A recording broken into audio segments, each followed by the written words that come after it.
Hello everyone, इस video में हम करेंगे केवीएस के लिए टीचिंग एप्टीट्यूड के क्वेश्चंस, जो कि इस बार जो है टीचिंग एप्टीट्यूड में 40 मार्क्स का एप्टीट्यूड क्वेश्चंस आ रहे हैं। टीचिंग एप्टीट्यूड के क्वेश्चंस आ रहे हैं, तो चलिए हम इसे जो है जितना ज़्यादा प्रैक्टिस करेंगे उतना ही हमारे लिए हेल्पफुल रहेगा। यह जो क्वेश्चंस हम करा रहे हैं अभी, ये कम्युनिकेशन के हैं। तो इसमें जो है आगे के क्वेश्चंस हम लोग करते हैं। इससे पहले के जो क्वेश्चंस हैं कम से कम 73 क्वेश्चंस मैं करा चुकी हूँ, आप जाके देख सकते हैं। तो यहाँ पे हम करेंगे any effective communication system employs a feedback system in order to.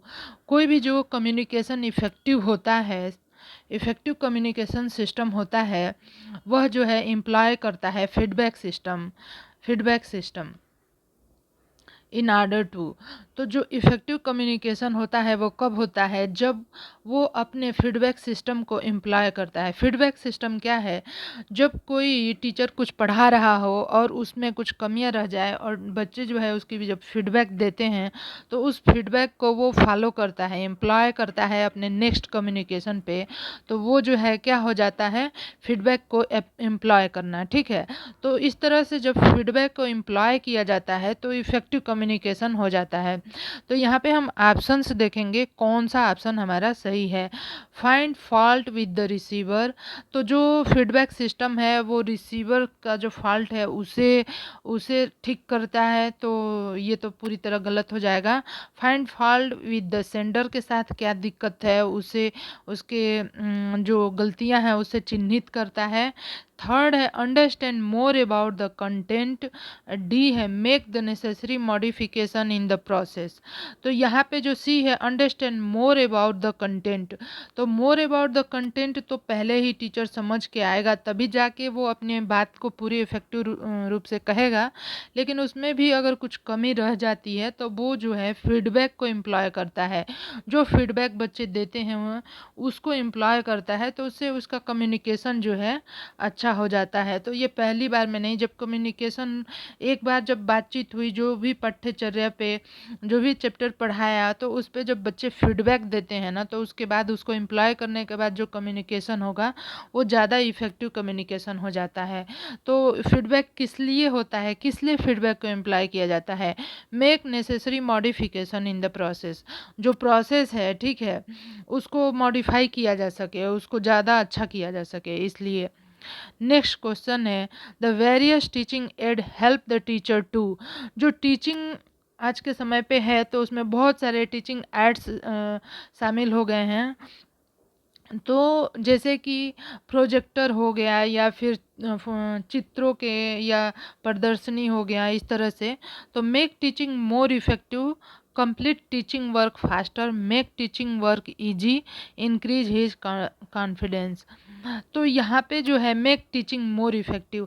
अब जैसे पोस्टर, फोटोज, चित्रों के माध्यम से, डायग्राम के माध्यम से, और फिर स्लाइड पीपीटी के माध्यम से, प्रोजेक्टर के माध्यम से, मूवी चला के, जैसे ये सारे जो विजुअल एड्स जो ये यूज हो रहे हैं, तो इससे क्या होता है कि टीचिंग जो है ज़्यादा इफेक्टिव हो जाती है। नेक्स्ट जो क्वेश्चन है वो है today's information technology has made teachers responsibility. जो इंफॉर्मेशन टेक्नोलॉजी है, जैसे यूट्यूब है हमारा, तो ये भी एक इंफॉर्मेशन टेक्नोलॉजी की तरह ही कार्य करता है। हमें वर्ल्ड के किसी भी कोने की कोई भी जानकारी चाहिए होती है, वो हमें यूट्यूब पे मिल जाती है। तो टीचर की रिस्पॉन्सिबिलिटी को यह कैसा बना देता है? Negligible, more effective than before, non effective, no change as it is. तो यह जो है मोर इफेक्टिव बना देता है देन बिफोर, क्योंकि आज के समय पे स्टूडेंट के पास बहुत सारे जो है कि साधन हो गए हैं। नेक्स्ट क्वेश्चन है to make successful exchange of view a teacher should. अपने अपने नज़रिए को एक्सचेंज करना है, एक दूसरे से शेयर करना है। A teacher should to make successful exchange of view, तो अपने नज़रिए को शेयर करने के लिए एक टीचर को क्या करना चाहिए? प्रमोट करना चाहिए स्टूडेंट को, या फिर स्टूडेंट पार्टिसिपेट करें through question answer series, reach class with full preparation, observe silence among the student by scolding. तो यहाँ पे जो है कि जब बच्चे जो है क्वेश्चन आंसर सीरीज के द्वारा पार्टिसिपेट करेंगे, तभी जाके ऐसा संभव होगा। नेक्स्ट है student power of speech can be developed. किसी भी बच्चे में अगर पावर ऑफ स्पीच हमें डेवलप करनी है तो ये कैसे होगा? The way of game, game से the way of debating, the way of discussion. तो जहाँ पे डिस्कशन होता है, द वे ऑफ डिस्कशन जो है, इससे पावर ऑफ स्पीच जो है डेवलप होती है, इसलिए सी करेक्ट है। नेक्स्ट क्वेश्चन है visualization in the structural process can not increase. Visualization जैसे टीचर कोई सिखा रहा होता है कुछ भी, तो जब बच्चे उसको विजुअलाइज करते हैं तो प्रोसेस कैन नॉट, तो इससे क्या इंक्रीज होता है? यहाँ पे पूछ रहा है कैन नॉट इंक्रीज, क्या इंक्रीज नहीं होगा? ठीक है, क्यूरियोसिटी एंड कंसंट्रेशन, तो ये तो इंक्रीज होगा, क्यूरियोसिटी इंक्रीज होगी, कंसंट्रेशन इंक्रीज होता है विजुअलाइजेशन से। स्ट्रेस एंड बोर्डम जो है यह जो है इंक्रीज नहीं होगा, तो यही हमारा सबसे सही आंसर हो जाएगा। Retention and adaptation, interest and motivation, तो देखिए विजुअलाइजेशन से क्यूरियोसिटी कंसंट्रेशन इंक्रीज होगा, रिटेंशन और एडेप्टेशन इंक्रीज होगा, इंटरेस्ट एंड मोटिवेशन इंक्रीज होगा, और जो है कि स्ट्रेस और बोर्डम जो है ये इंक्रीज नहीं होगा। नेक्स्ट है software computer can not be used. Software computer जो है किस लिए यूज नहीं हो सकता? For demonstration, for reading and writing, as a systematic programmed learning technique, as a machine for evaluating student progress. तो इन तीनों चीज़ों के लिए जो है इसके लिए यूज हो सकता है। ठीक है, किस लिए नहीं यूज होगा? तो डिमॉन्स्ट्रेशन, ये हमें करके दिखाना होता है, जो एक्सपेरिमेंट जो प्रैक्टिकली होते हैं लैब में या आउट लैब जो डिमॉन्स्ट्रेशन होते हैं, दोनों तरह के डिमॉन्स्ट्रेशन ये करके दिखाने होते हैं, तो ये सॉफ्टवेयर कंप्यूटर पे नहीं हो सकते, इसलिए यहाँ पे ऑप्शन ए करेक्ट हो जाएगा। नेक्स्ट जो क्वेश्चन है वो है overhead projector is superior to short circuit TV. Overhead projector जो होते हैं सुपीरियर होते हैं सर्किट टीवी से। ठीक है, in a classroom teaching because, तो क्लासरूम टीचिंग में जो प्रोजेक्टर हैं वो ज़्यादा बेस्ट हैं। क्यों? It is easy to use, इन्हें यूज करना ईजी है। Information presented through it is easily retained. Information presented, इसके द्वारा जो इंफॉर्मेशन प्रेजेंट किए जाते हैं ये इजली रिटेन किए जा सकते हैं। पिक्चर इन इट में be shown in A desired sequence, इनमें जो पिक्चर है उसे हम डिजायर्ड सीक्वेंस में with minimum loss of motion हम शो कर सकते हैं। तो यहाँ पे जो ओवरहेड प्रोजेक्टर है उसका यही फ़ायदा है, टीवी के कंपैरिजन में देखा जाए तो ओवरहेड प्रोजेक्टर सुपीरियर है। क्यों? कि पिक्चर इन इट में be shown in A desired sequence, जो पिक्चर है इसमें उस डिजायर्ड सीक्वेंस में हम प्रेजेंट कर सकते हैं। नेक्स्ट है which of the following group of student can be most benefited by computer based education program. जो कंप्यूटर बेस्ड एजुकेशन प्रोग्राम है उसमें कौन से बच्चे ज़्यादा बेनिफिट पा सकते हैं? Small group of low IQ, large group of moderate intelligence, heterogeneous group in IQ। तो जैसे कि स्मॉल ग्रुप हो जिनका IQ कम है, या फिर मॉडरेट इंटेलिजेंट है, या फिर हेट्रोजिनस ग्रुप है IQ का, तो ये सबको फ़ायदा होता है। ठीक है, कंप्यूटर बेस्ड एजुकेशन प्रोग्राम से। नेक्स्ट क्वेश्चन है televised education programme is useful because. जो टेलीवाइज्ड एजुकेशनल प्रोग्राम है वो किस तरह से यूजफुल है? It can present the natural phenomena of the world in natural form, जो नेचर में फिनोमेना हो रही होती है उसको उसी तरह से कैप्चर करके टेलीवाइज टेलीविजन के माध्यम से शो किया जा सकता है। It can magnify the microscopic form of life and can be presented on TV। बहुत सारी चीज़ें ऐसी है जो हम अपनी आंखों से नहीं देख सकते, लेकिन उसे मैग्नीफाई करके और उसकी मूवी बना के TV पे प्रेजेंट किया जा सकता है। It afford the opportunity for large audience in the same auditorium or in different location to view it clearly, all of the above. तो यहाँ पे जो है ये तीनों ही चीज़ें संभव हो पाती हैं टेलीवाइज एजुकेशनल प्रोग्राम में। जो टेलीवाइज एजुकेशनल प्रोग्राम होते हैं उसमें मैग्नीफाई कर सकते हैं हम छोटी चीज़ों को, छोटी लाइफ फॉर्म्स को, और उसे प्रेजेंट कर सकते हैं TV पे।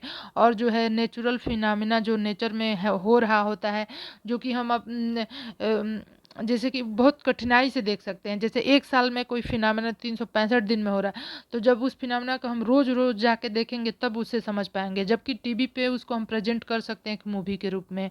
इट ऑफर्ड अपॉर्चुनिटी, और इससे एक और अपॉर्चुनिटी मिलती है कि ज़्यादा नंबर ऑफ ऑडियंस जो है एक साथ एक ही चीज़ को क्लियरली देख और समझ सकते हैं। तो इसलिए ऑल ऑफ द एबव यहाँ पे आंसर हो जाएगा। नेक्स्ट क्वेश्चन है, teaching on TV is superior to classroom instruction. जो टीचिंग होता है टीवी पे यह सुपीरियर होता है to classroom instruction. Classroom instruction से ज़्यादा सुपीरियर है, क्यों? Teaching material can be filmed for reuse, तो इसे हम फिल्म बना के री यूज कर सकते हैं। Expert for teaching A difficult topic can be arranged and other can be benefited from it. तो डिफ़िकल्ट टॉपिक के लिए अगर हमने एक एक्सपर्ट बुलाया और उसे पढ़ा के मूवी बना के और बाकी जगहों पे भी हम उसे चला सकते हैं। Very large class are made possible to and thus it is economically advantageous, तो ये इकोनॉमिकली भी एडवांटेजियस है, all of the above.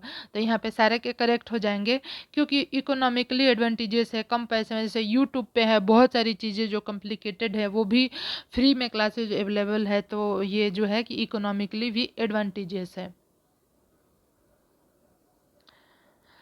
Next है, all of the following are the limitation of televised instructions accept.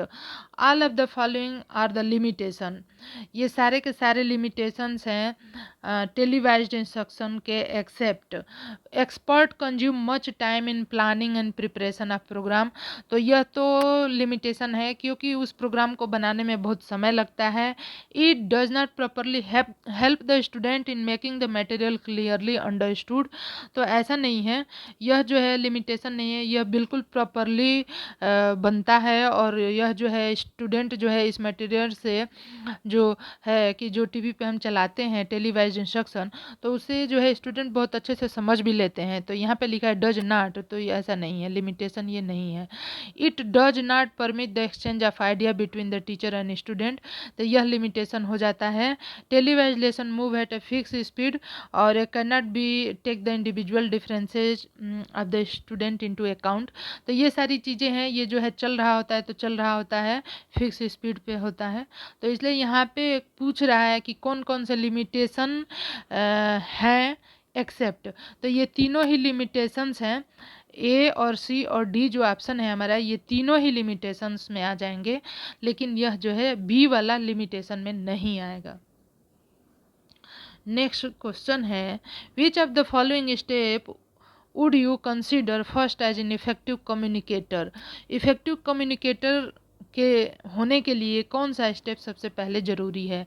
Identify various media for communication, communication के लिए various media को identify करना।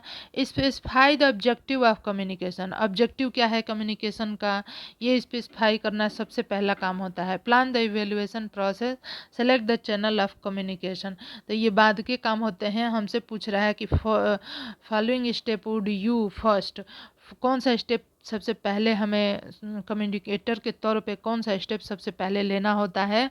तो स्पेसिफाई करना होता है ऑब्जेक्टिव ऑफ कम्युनिकेशन, कि हम बच्चों को बताने क्या जा रहे हैं, ये ऑब्जेक्टिव हमें पता होना चाहिए clearly.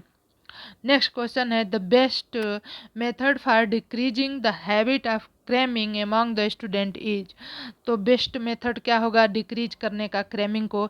It provide recreation to the student, to encourage co-curricular activities, to change the method of evaluation, to encourage creativity.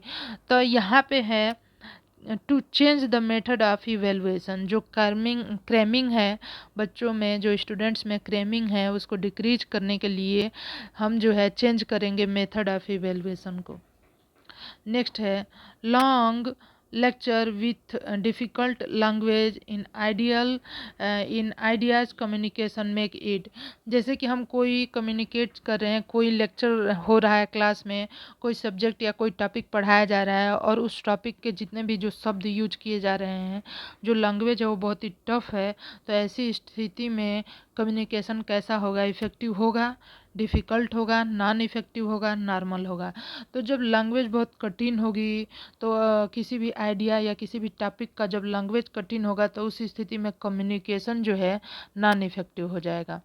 ठीक है, तो आपको वीडियो कैसा लगा ज़रूर से बताएं। चैनल को सब्सक्राइब करें, लाइक करें और शेयर करें। धन्यवाद।